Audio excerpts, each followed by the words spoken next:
بسم اللہ الرحمن الرحیم، السلام علیکم and welcome to my channel smart talk with Hani. اس بار امید کے ساتھ کہ آپ سب لوگ بالکل خیر خیریت سے ہوں گے، خوش باش ہوں گے۔ ایک نئی ویڈیو کے ساتھ ہانی حاضر ہے۔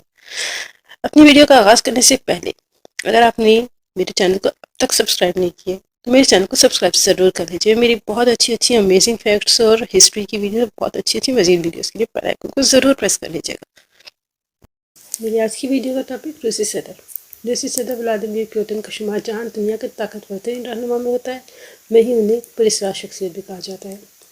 پیوٹن 1952 میں سینٹ پیٹرز برگ میں پیدا ہوئے، جسے اس وقت لینن گراڈ کہا جاتا تھا۔ ان کی والدہ ماریا فیکٹری میں کام کرتی تھی، جبکہ ان کے والد جنگ عظیم دوم میں معزول ہونے کے بعد محکمہ ریل میں مزدور کے طور پہ کام کر رہے تھے۔ لینن گراڈ کے محاصرے میں ان کی والدہ مرتے مرتے بچی۔ یہ خاندان اس جگہ کو چھوڑ کر انتہائی پسماندہ علاقے میں رہنے پر مجبور ہو گیا۔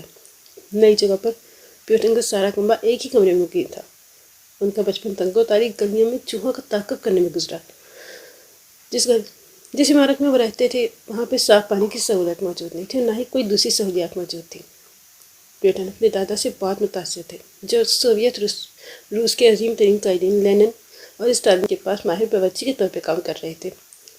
پیوٹن کا بچپن سے لڑائی جھگڑے کا بہت مائل تھا، بہت شوق تھا۔ لڑکپن میں انہیں دنگا فساد کرنے کے جرم میں بچوں کی عدالت میں پیش ہونا پڑا۔ 12 سال کی عمر میں انہوں نے جوڈو، کراٹے اور باکسنگ کی تربیت حاصل کرنی شروع کیا، پھر مارشل آرٹ ان کی زندگی کا لازمی حصہ بن گیا۔ اگرچہ پیوٹن کا قد 5 فٹ 7 انچ ہے، لیکن مارشل آرٹ میں ایسی مہارت ہے کہ اپنے سے کئی گنا بڑی جسامت کے شخص کو بھی زیر کر دیں گے۔ انہوں نے 1970 میں لینن گراڈ یونیورسٹی میں داخلہ لیا، 5 سال میں قانون کی ڈگری حاصل کی۔ 22 سال کی عمر میں روسی خفیہ ایجنسی میں بھرتی ہوئے اور اگلے 16 سال تک ایجنسی میں ہی فرائض سر انجام دیتے رہے۔ وہ KGB میں اپنے عہدے کو ہیومن ریزولیشن اسپیشلسٹ کا نام دیتے تھے، لیکن در حقیقت وہ کیا کرتے تھے یہ کسی کو معلوم نہیں تھا۔ پیوٹن کے بارے میں مشہور تھا کہ وہ بہت مضبوط اعصاب کے مالک ہیں، وہ تشدد حالات میں بالکل نہیں گھبراتے اور بدترین حالات میں بھی اپنے حواس پہ قابو رکھتے ہیں۔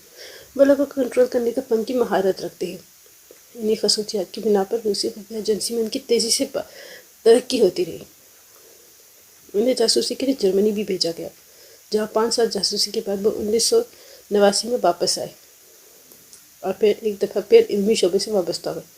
اپنے PhD کے تھیسس میں انہوں نے تجویز دی کہ روس کو معاشی کامیابی کے لیے اپنے توانائی ذرائع کو برائے کار لانا چاہیے۔ یونیورسٹی سے فارغ ہونے کے بعد انہوں نے سیاست کا رخ کیا اور اس میدان میں بھی انہوں نے حیران کن کامیابی حاصل کی۔ 1999 میں صدر بورس نے ولادیمیر پیوٹن کو وزیر اعظم منتخب کیا گیا۔ اس کے بعد وہ 2 دفعہ صدر منتخب ہوئے، جبکہ ایک دفعہ وزیر اعظم کے طور پر فرائض سر انجام دیتے رہے۔ تیسری دفعہ صدر منتخب ہو گئے۔ پہلے اس خیال کا اظہار کر چکے کہ وہ 4تھی دفعہ بھی صدر بننا پسند کریں گے۔ پھر 1983 میں سابقہ ایئر ہوسٹس سے 2014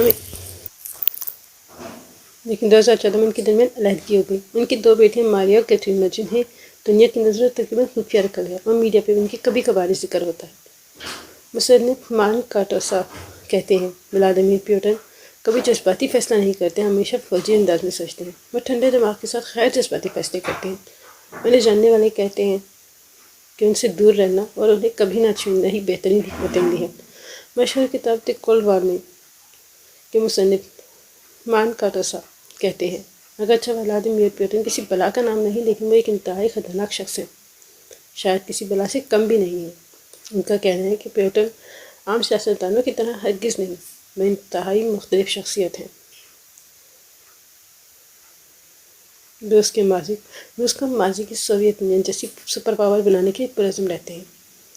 اگر آپ کو میری ویڈیو پسند آئی تو ویڈیو کو لائک ضرور کیجیے گا، چینل کو سبسکرائب ضرور کر دیجیے گا۔ اپنی دعا میں یاد رکھیے گا۔ اللہ حافظ۔